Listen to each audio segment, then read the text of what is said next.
बिस्मिल्लाहिर्रहमानिर्रहीम। अस्सलाम वालेकुम नाज़रीन, आप यूट्यूब चैनल देख रहे हैं। मैं इमरान खान हूँ। एक तो दबा के धांधली हो रही है पंजाब में, मुकाबला ही कोई नहीं, फिर भी धांधली हो रही है। उसकी वजह यह है कि लोग निकले ही नहीं वोट डालने के लिए। बहुत सारे पोलिंग स्टेशन से जर्नलिस्ट रिपोर्ट कर रहे हैं, वो बता रहे हैं जनाब कि यहाँ पर तो 5% लोग भी नहीं आए।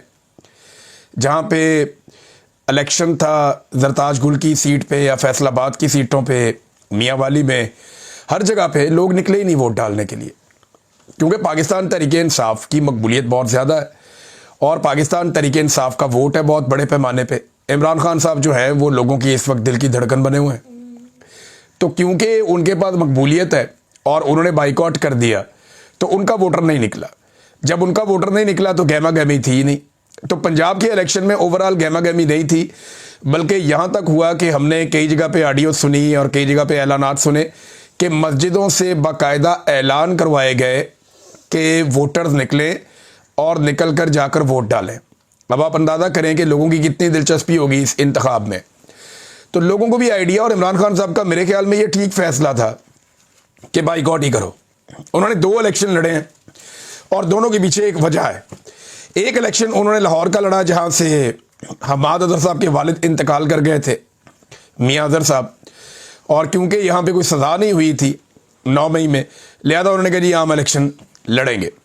दूसरा इलेक्शन उन्होंने एक हरीपुर में लड़ा ताकि वो फ़र्क बता सकें कि जब पंजाब में इलेक्शन होता है तो यहाँ की पंजाब हुकूमत और इलेक्शन कमीशन मिलकर क्या करते हैं, और जब खैबर पख्तूनख्वा में इलेक्शन होता है तो पाकिस्तान तहरीके इंसाफ की वहाँ की सूबाई हुकूमत कितना ज़्यादा मौका देती है अपने मुखालिफिन को। बाबर नवाज ने खुलकर इलेक्शन लड़ा, पूरी कंपेन की, उनके किसी कारकुन को टॉर्चर नहीं किया गया, किसी को गिरफ्तार नहीं किया गया, किसी के ऊपर जुल्म तशद्दुद नहीं हुआ, बल्कि फ्री हैंड दिया गया कि आप इलेक्शन लड़ें। तो अब वो सारे लोग वहाँ पे इलेक्शन लड़ रहे हैं और बेहतरीन इलेक्शन हो रहा है हरीपुर में। तो 2 ही जगह पे गहमा गहमी थी पूरे इलेक्शन में। एक इलेक्शन जो है उसमें गहमा गहमी है लाहौर वाले में, क्योंकि यहाँ पाकिस्तान तहरीके इंसाफ मुकाबला कर रही है। तो इधर पुलिस और नून लीग ये मिलकर इलेक्शन लड़ रहे हैं और इलेक्शन कमीशन जो है वो इनकी सहूलतकारी कर रहा है। रिपोर्टें तो ये भी आ रही हैं कि इलेक्शन का टाइम ख़त्म होने से पहले, यानी वोटिंग का टाइम चल रहा था अभी, और उससे पहले ही जो फार्म है उनको साइन करवाए जा रहे हैं 45, 47, ये पहले ही साइन करो जी। अब इस किस्म की 2 नंबरी की जा रही है इस इलेक्शन में, और ये सारी चीज़ें पाकिस्तान का मीडिया रिपोर्ट कर रहा है। मीडिया वाले बेचारे रिपोर्ट कर रहे हैं सुबह से लेकर अब तक, उन्हें लगता है कि शायद ये कोई इलेक्शन हो रहा है, लेकिन ना इसमें से कुछ निकलना है और ना मीडिया की रिपोर्टिंग से कोई फ़र्क पड़ेगा। शाम के वक्त जो है वो अनाउंसमेंट कर दी जाएगी और इलेक्शन ख़त्म शुद्ध, यानी जिसको इस वक्त एस्टेब्लिशमेंट चाहेगी उसको जितवा देगी, उसका हाथ खड़ा कर देगी। मुकाबला तो कोई हो नहीं रहा मैदान में। लाहौर के अंदर पाकिस्तान तहरीके इंसाफ ने मुकाबला करने का फैसला किया था, लेकिन ये सीट अब तक जो दिखाई दे रहा है, जिस किस्म की धांधली की गई है, जिस किस्म की 2 नंबरी की गई है, हालांकि PMLN के सारे कैंप ज़्यादातर देखने में आ रहा है खाली हैं और पाकिस्तान तहरीके इंसाफ के कैंप्स भरे हुए हैं। लोग बहुत बड़ी तादाद में तहरीके इंसाफ के कैंडिडेट को वोट डालने के लिए बार बार निकल रहे हैं, लेकिन इसके बावजूद सीट मिलना मुश्किल है, क्योंकि एस्टेब्लिशमेंट ने तय कर रखा है कि इमरान खान साहब को देना कुछ नहीं है। अब ये हमाद अजहर साहब की और इनकी फैमिली की अपनी ज़ाती कोई मेहनत और कोशिश हो और पाकिस्तान तहरीके इंसाफ का वोटर इतने बड़े पैमाने पर वोट डाल के अपने वोट का पहरा दे दे तो शायद कोई चांस बन जाए, अदरवाइज यहाँ पे लगता नहीं है, क्योंकि रियासत तुली बैठी है कि उन्होंने पाकिस्तान में इंसाफ के साथ कोई चीज़ नहीं होने देनी। बहरहाल सिर्फ 2 जगह पे गहमा गहमी, एक हरीपुर में और एक लाहौर में, बाकी जगह के ऊपर बिल्कुल उल्लू बोल रहे हैं, खामोशी है, सन्नाटा है। मस्जिदों में ऐलान करवा रहे हैं जनाब आओ आकर वोट डालो, और वोट डालने वाला बंदा इन्हें कोई नहीं मिल रहा। वो मिलना भी नहीं है, क्योंकि लोगों की दिलचस्पी इस वक्त इमरान खान की सियासत में है, किसी और की सियासत में लोगों की किसी किस्म की कोई दिलचस्पी नहीं है। अच्छा, एक और इंटरेस्टिंग बात मैं आपको बताता हूँ। पाकिस्तान तहरीके इंसाफ के साथ बदतरीन धांधली हुई। वैसे तो धांधली पाकिस्तान में इलेक्शनों के अंदर होती रहती है। 2013 में भी इमरान खान साहब ने इल्ज़ामात लगाए, 2018 में इमरान खान साहब के मुखालिफिन ने इल्ज़ामात लगाए। तो ये कहा जाता था कि 10 सीटें, 5 सीटें, 15 सीटें, इस किस्म की धांधली हो जाती है। एस्टेब्लिशमेंट अपने बंदे जितवा देती है और अपने बंदे जितवाने के बाद एस्टेब्लिशमेंट उन्हें हुकूमत पे शामिल करवा देती है और उनके ज़रिए अपने काम निकलवाती है और हुकूमतों को ब्लैकमेल करती है। पुराना खेल एक चलता रहता है।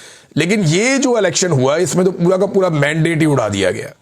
ये 2024 के इंतखाबात का, माजी की किसी भी इंतखाबात की धांधली से किसी किस्म का कोई मवाजना आप कर ही नहीं सकते, मुमकिन ही नहीं है। बदतरीन किस्म की धांधली, बल्कि एक तरह का मैंडेट को तस्लीम ही नहीं किया गया। एस्टेब्लिशमेंट ने इस मरतबा ये किया है जैसे 70 के इंतखाबात में किया था, जब पाकिस्तान 2 लाख हो गया उसके बाद, और उसका खुमियाजा पाकिस्तान आज भी भुगत रहा है। तो नाजरीन, पाकिस्तान तहरीक इंसाफ ने पटिशन डाली थी सुप्रीम कोर्ट में कि हमारे पे धांधली होगी, पूरा का पूरा इलेक्शन ही चोरी हो गया। अब वो वफाकी आईनी अदालत में लग गई है। अंदाजा करें, 2.25 साल लग गए। पाकिस्तान तहरीक इंसाफ मांग रही है, ट्रिब्यूनल बनाओ, इंसाफ दो, हमारा इलेक्शन चोरी हुआ है।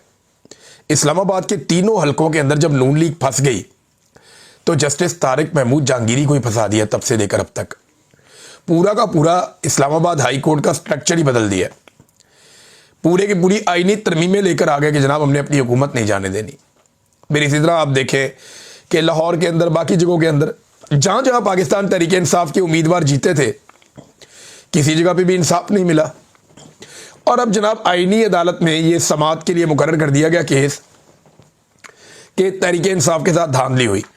अब 25 नवंबर को इसकी समाअत की जाएगी। और जो बड़ी इंटरेस्टिंग बात है वो ये है कि जस्टिस आमिर फारूक साहब, अल मशहूर इस्लामाबाद हाई कोर्ट वाले, जिनकी अदालत से इमरान खान साहब को जबरी तौर पे अगवा किया गया और वहां पे बहुत सारे लोग वो देख रहे थे, और उस गैर कानूनी अमल को ये जज साहब ने हलाल करार दे दिया था, कानूनी करार दे दिया था। बाद में सुप्रीम कोर्ट ऑफ पाकिस्तान ने उसको उड़ा दिया था, पूरी दुनिया में मजाक बना था। वो वाले जस्टिस आमिर फारूक साहब जो इमरान खान साहब के केसेस लगने नहीं देते थे, वो वाले जस्टिस आमिर फारूक साहब जिन्होंने इंसाफ नहीं दिया। पाकिस्तान तहरीक इंसाफ को हमेशा उनसे शिकवा और शिकायत रही। वो जस्टिस साहब जो है वो समाअत करेंगे। उनकी सरबराही के अंदर जनाब बेंच बन गया। उस बेंच के अंदर और जजेस देखें आप, बड़ा इंटरेस्टिंग है ये। अली बाकर नजफी साहब, कमाल नहीं हो गया? फिर के आगा साहब, और इसके बाद जस्टिस रोजी खान और जस्टिस अरशद हुसैन शाह। ये जनाब 5 रुकनी बेंच बन गया। अब ये बेंच सुनेगा कि पाकिस्तान तहरीक इंसाफ के साथ धांधली हुई और किस तरह की धांधली हुई। नाज़रीन, पाकिस्तान तहरीक इंसाफ आहिस्ता आहिस्ता मोमेंटम पकड़ रही है एहतजाज का।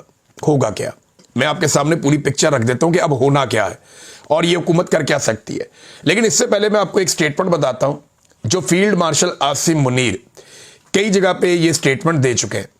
और ये जो स्टेटमेंट है इसके बारे में फखरुर रहमान साहब जर्नलिस्ट हैं, उन्होंने बाकायदा एक इंटरव्यू दिया सियासत.pk को, और उसमें उन्होंने बताया जी एक जगह पे नहीं कई जगह पे मुख्तलिफ मकामात पर पाकिस्तान के फील्ड मार्शल आसिम मुनीर ये बात कर चुके हैं कि जब तक मैं फील्ड मार्शल हूं इमरान खान रिहा नहीं हो सकता। और ये बात ठीक है। आसिम मुनीर साहब को खतरा है कि अगर इमरान खान बाहर आएगा तो पब्लिक के अंदर इतनी ज्यादा मकबूलियत है कि वो एक ऐसी तहरीक खड़ी कर सकते हैं जिससे फील्ड मार्शल आसिम मुनीर और उनके बनाए हुए पूरे के पूरे निज़ाम को खतरा हो जाएगा। फिर उनके अपने लिए खतरात पड़ जाएंगे। लिहाजा वो इमरान खान साहब को इस मकबूलियत के आलम में छोड़ने का रिस्क नहीं ले सकते। और ये बात वो कई जगहों पे कह चुके हैं, ये दावा किया फखरुर रहमान साहब ने। तो फील्ड मार्शल साहब तो इमरान खान साहब को नहीं छोड़ेंगे, जबकि इमरान खान साहब को छुड़वाने के लिए पाकिस्तान तहरीक इंसाफ जोर लगाती रहेगी। सुहेल अफरीदी जो है वो ना सिर्फ मोमेंटम बना रहे हैं बल्कि सिर्फ एहतजाज करने से पहले वो एक ओपिनियन भी बना रहे हैं कि हमारे साथ ज्यादती बहुत हो रही है। देखिए, जब आप एहतजाज करने के लिए निकलते हैं ना तो पहले आपके पास उसका इखलाकी जवाज होना चाहिए, आपके पास सॉलिड रीजन होना चाहिए। अब सुहेल अफरीदी ने वो काम शुरू कर दिया। 7 मरतबा वो अदालती ऑर्डर्स लेकर अडयाला जेल पहुंचता है कि मेरी लीडर से मुलाकात करवाई जाए। मुलाकात नहीं करवाई जाती। चीफ जस्टिस को खत लिखता है, हाई कोर्ट में पटिशन डालता है, असेंबली से करारदाद पास करवाता है, मरियम नवाज को लेटर लिखता है, बार बार पुलिस वालों से जाके कहता है। तो जो कुछ वो कर सकता था बतौर एक चीफ मिनिस्टर, उसने वो सारा कुछ किया, लेकिन उसकी बात नहीं सुनेगी। तमाम कानूनी और आईनी ऑप्शंस उसने इस्तेमाल किए। अब वो सहाफियों से पूछ रहा है कि कोई चीज रह गई है तो आप मुझे बता दें, मैं वो भी कर देता हूं, लेकिन मेरे पास अब रास्ता क्या है, और इस बात का किसी के पास कोई जवाब नहीं है। तो एक बड़ा सॉलिड रीजन सुहेल अफरीदी के पास है कि इमरान खान साहब से मुलाकात करवाई जाए, वरना फिर आप तैयार हो जाएं, हमें एहतजाज करना पड़ेगा। देखिए, मैं आपको ये बताऊं कि 1-2 हफ्ते में अब मुलाकात भी करवा दी जाएगी। ये 1 आधे हफ्ते में हो जाएगी, या हो सकता है अगले हफ्ते में हो जाए, क्योंकि अब काम निकल गया है।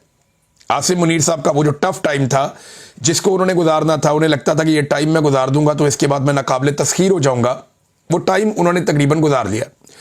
आज है जी 23 तारीख, 23 नवंबर, और अगले 5-6 दिन गुजारने, उसके बाद सुहेल अफरीदी साहब जाएं और जाके इमरान खान साहब से मुलाकात कर लें। इमरान खान साहब उसके बाद बयानियाँ देंगे, इमरान खान साहब उसके बाद एक स्टेटमेंट जारी करेंगे। उस स्टेटमेंट से पाकिस्तान में हिलजुल होगी तो देखिए एक तहरीक तो पाकिस्तान में अब खड़ी होगी, 27वीं आईनी तरमीम इसकी वजह बनेगी। तो ये जो एक तहरीक अब खड़ी होने जा रही है ना, इस बार ऐसा नहीं होगा कि तहरीक इंसाफ के लोग लाशें छोड़कर भाग जाएंगे। इस मरतबा ऐसा भी नहीं होगा कि आप लाशें छुपा लेंगे, लाशें छुपाने वाला काम भी नहीं होगा। वो इस मरतबा पूरी तैयारी करके आएंगे। अगर वो आए इस्लामाबाद की जानिब, अव्वल तो और बहुत सारे ऑप्शन हैं उनके पास जिनको वो डिस्कस कर रहे हैं और वो सरप्राइजेस उन्होंने रखे हैं, लेकिन अगर वो आए इस्लामाबाद की जानिब तो इस मरतबा वो एक एक चीज़ को रिकॉर्ड करेंगे और एक एक चीज़ का हिसाब अपने पास रखेंगे। यानी इस मरतबा ऐसा नहीं होगा कि लाशें छोड़कर वो चले जाएं, शायद ऐसा नहीं होगा। और एक और बात मैं आपको बता देता हूं कि दिसंबर में इमरान खान साहब की मुलाकातें वैसे भी मुझे लगता है कि अब खुल जाएंगी।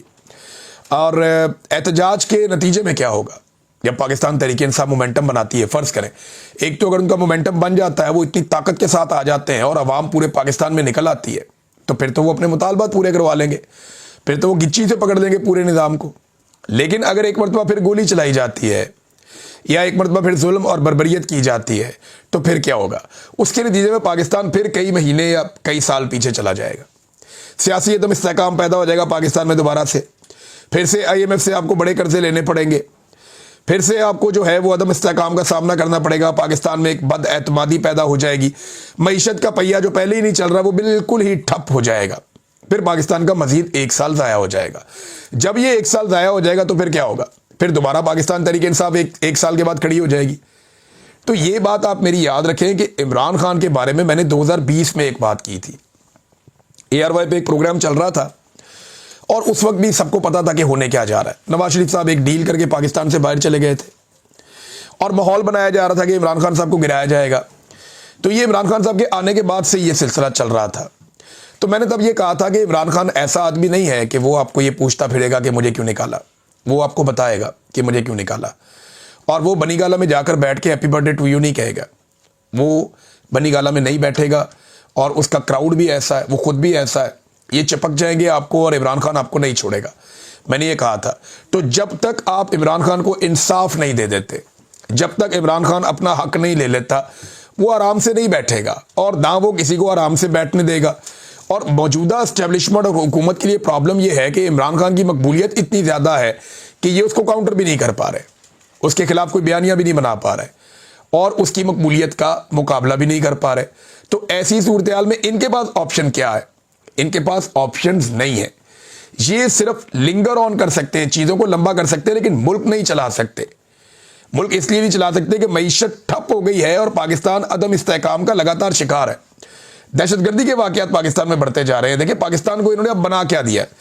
ये एक रिपोर्ट है और ये है ह्यूमन फ्रीडम इंडेक्स 2024।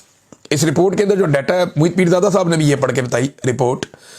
इसके अंदर जो डाटा है ना, वो ये बताता है पाकिस्तान इंसानी हकूक़ के हवाले से दुनिया के 165 ममालिक में 136वें नंबर पे है। इतना बेड़ा गर्क पाकिस्तान का इंसानी हकूक़ में हुआ। और ये जो हमारा रीजन है जहाँ पे हम रहते हैं, यहाँ पे हम नंबर 1 है। यानी सबसे बुरी सूरत हाल इंसानी हकूक़ के हवाले से ये जो खित्ते में हम रहते हैं, जनूबी एशिया में, इसमें हमारी सूरत हाल है पाकिस्तान की। यानी इंसानी हकूक़ तकरीबन मुअत्तल है। हमारा शुमाली कोरिया जैसा हाल है। मैं बताता हूँ आगे वो कैसे है। तो ये जो रिपोर्ट है ये रिपोर्ट 2022 की है और 2023 के शुरू तक की चंद महीनों की है। असल जुल्म तो 9 मई के बाद शुरू हुआ है। अब वो रिपोर्ट अगर आप पढ़ेंगे या आपके सामने आएगी जब, तो आपको पता चलेगा कि जनाब पाकिस्तान तो बहुत आगे निकल गया इंसानी हकूक़ की पामालियों में। इन्होंने तबाही फेर दी है। देखें इस वक्त पाकिस्तान को अमली तौर पे शुमाली कोरिया बनाया जा रहा है। कैसे? देखिए शुमाली कोरिया में डिक्टेटरशिप है, जमहूरियत नहीं है। पाकिस्तान में भी यही है। वहाँ पे इंसानी हकूक़ जो है मुकम्मल तौर पे पामाल है। पाकिस्तान में भी यही है। और शुमाली कोरिया में फ़ौज के कंट्रोल में है सारी चीज़ें और उनकी डिक्टेटरशिप की पाकिस्तान में भी ऐसे ही है। शुमाली कोरिया में कोई जुर्म करता है बंदा या किसी को रियासत नापसंद करती है उसकी पॉलिसी को, उसकी बात को, तो उसके घर वालों को उठा लिया जाता है। पाकिस्तान में भी यही हो रहा है। वहाँ पे भी कोई चादर और चार दीवारी का तकद्दुस नहीं है, पाकिस्तान में भी नहीं है। ख़वातीन और बच्चे वहाँ पे निशाना बनाए जाते हैं, पाकिस्तान में भी ऐसा ही हो रहा है। बार बार वहाँ पे भी कत्लेआम हुआ, पाकिस्तान में भी कत्लेआम हो रहा है।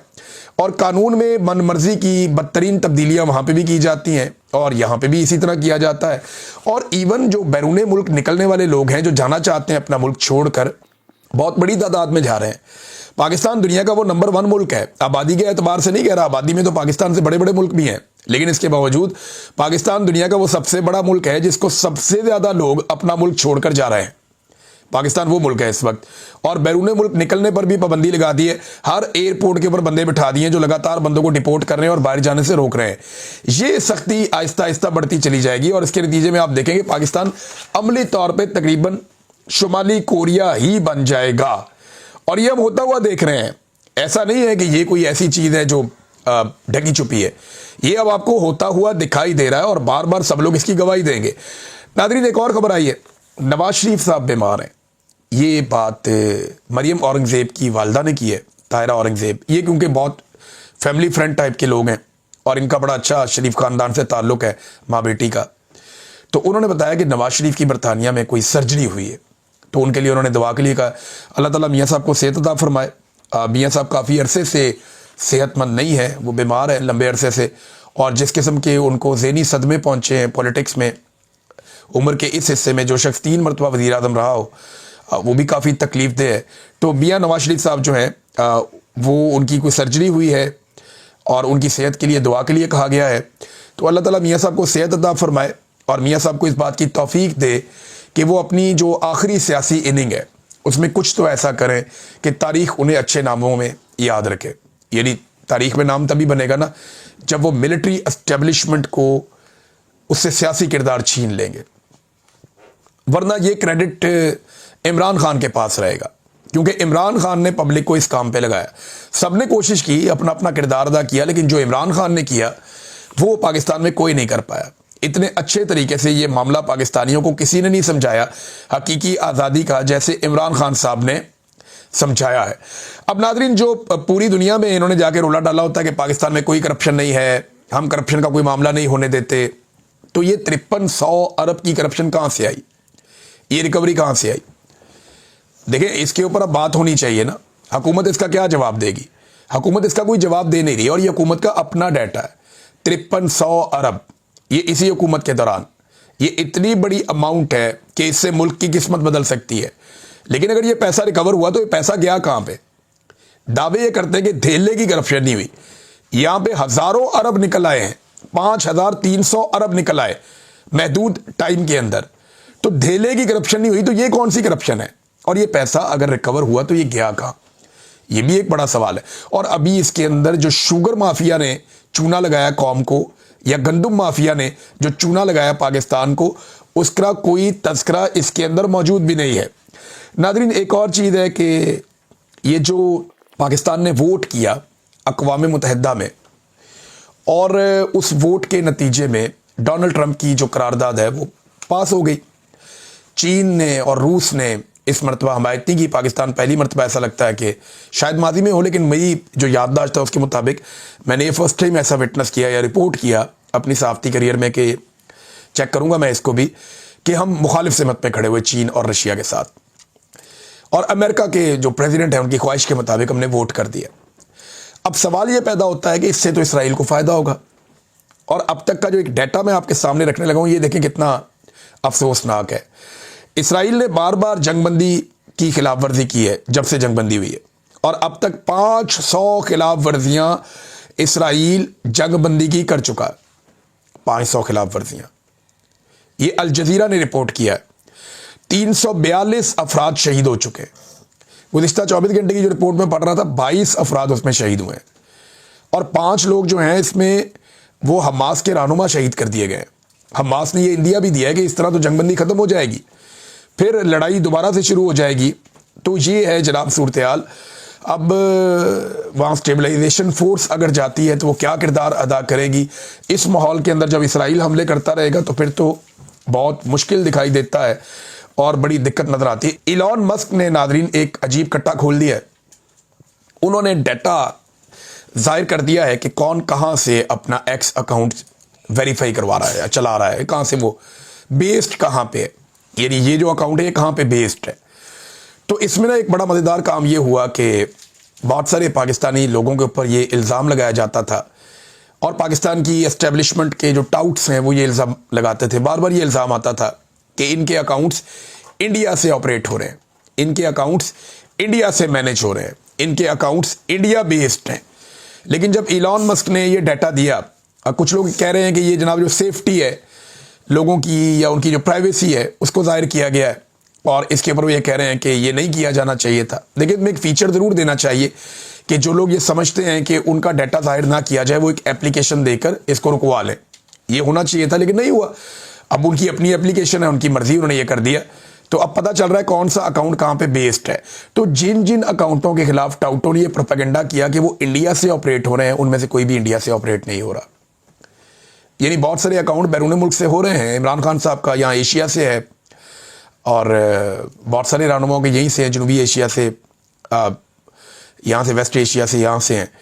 और बहुत सारे जो सियासतदान है, कोई जर्मनी से है फजलुर रहमान साहब का, नवाज शरीफ साहब का बरतानिया से है, बिलावल का मेरे ख्याल में कहीं और से है, कोई यूएई से है, कोई कहीं से है, कोई कहीं से है। तो हर एक का अपना अपना अलग अलग जगहों से जो है वो अकाउंट ऑपरेट होता है, जहाँ से भी उसको वेरीफाई करवाते हैं वहाँ बेस्ड होता है वो। तो बहुत सारे बेनामी अकाउंट्स हैं, उनको भी तरथली पड़ गई कि ये क्या हो गया। लेकिन कम से कम एक प्रोपेगेंडा जो ख़ासतौर पे जो बलूच लोग हैं जो अपने हकूक़ मांगते हैं उनके हवाले से जो किया जाता था वो प्रोपेगेंडा कम से कम बेनकाब हुआ है। तो नाज़रीन अभी देखेंगे इसको, बहुत सारे अभी अकाउंट्स का मज़ीद डाटा सामने आएगा। अब तक लेते हैं, अपना ख्याल रखिएगा, अपने इस चैनल का भी। अल्लाह हाफ़िज़।